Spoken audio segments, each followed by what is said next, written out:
dive into a question that really flips the script on what most of us think about cancer.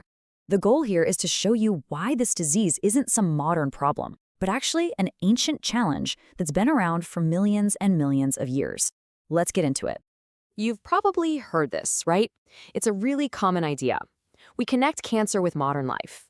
Pollution, processed foods, all the stress we're under.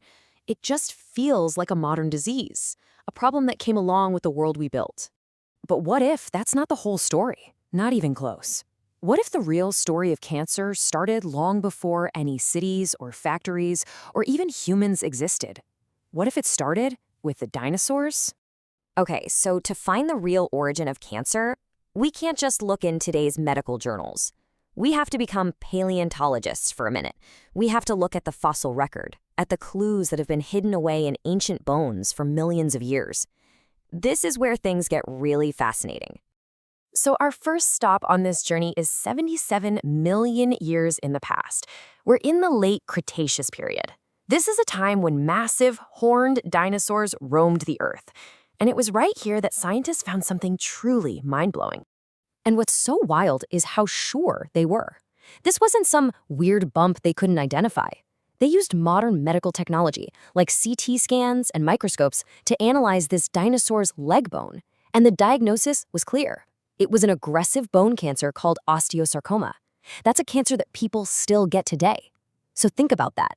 A dinosaur was walking around with advanced cancer tens of millions of years before a single human existed. A dinosaur with cancer is an incredible discovery, for sure. But it's also, pretty distant from us. The next piece of the puzzle, though, well, this one hits a lot closer to home. So let's jump forward in time by about 75 million years. We're in a cave system in what is now South Africa. And in that cave, researchers uncovered a tiny little bone that completely changed our understanding of cancer's long history. This wasn't just any bone. It was a fossilized foot bone from one of our own ancient relatives, an early hominin. And this little bone, which is 1.7 million years old, clearly showed a malignant tumor growing on it. This is the oldest evidence we have of cancer in our own human family tree. It's absolute proof that this disease has been with our lineage for a very, very long time. So we've got solid evidence. Cancer in dinosaurs, cancer in our own ancestors. But that just leads to the next question, right? Why? What is it about being alive that even allows for a disease like this to happen? Well, to get that, we need to zoom in and look at the biology. At its very core, cancer is actually a pretty simple concept. It all comes down to cells, which are, the basic building blocks of you, me, and every other living thing. It's a disease that happens when the normal process of making new cells goes terribly wrong. Here's a helpful way to think about it. Imagine your body is a giant, perfectly organized city with trillions of citizens. And every citizen, every cell, has a specific job and has to follow a very strict set of rules. And maybe the most important rule is when it's okay to build new things. In other words, when to divide and make new cells.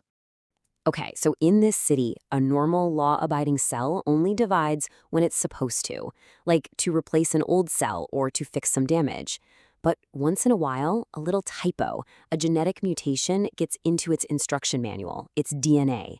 And this new cell with the typo, it becomes a rebel. It stops listening to the rules. It completely ignores all the signals from its neighbors that are screaming, "Stop!" And it just starts copying itself over and over and over. That out-of-control growth is what we call a tumor. And this is the part that connects everything together. That basic copying error isn't a uniquely human problem. It's a multicellular life problem. Basically, any living thing that's made of lots of cells and that has to divide those cells to grow and to heal is at risk of this happening.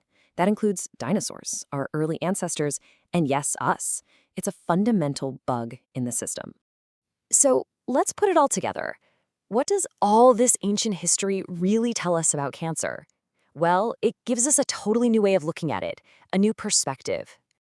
This timeline really puts it into focus. We see cancer 77 million years ago in dinosaurs, then 1.7 million years ago in our own human line. We even see the first written descriptions of it in ancient Egyptian medical texts from 3000 BC. This isn't some newfangled disease.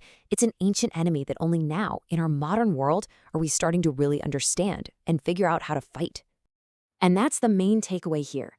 Yes, our modern lifestyles can absolutely increase the risk for some cancers, no doubt about it. But the disease itself is not an invention of modern life. It's not some punishment for how we live today. It's a deep, fundamental risk that just comes with the territory of being a complex living thing. So let's go back to that first question we asked. Is cancer a modern disease? The evidence from the fossils tells a pretty clear story. Cancer is ancient. It's as ancient as the dinosaurs. It's this deep biological shadow that has been part of life on Earth for an incredibly long time. And knowing that doesn't make it any less scary, but it does change how we see it. It's not a modern curse, but an ancient challenge that we're finally learning how to bring into the light.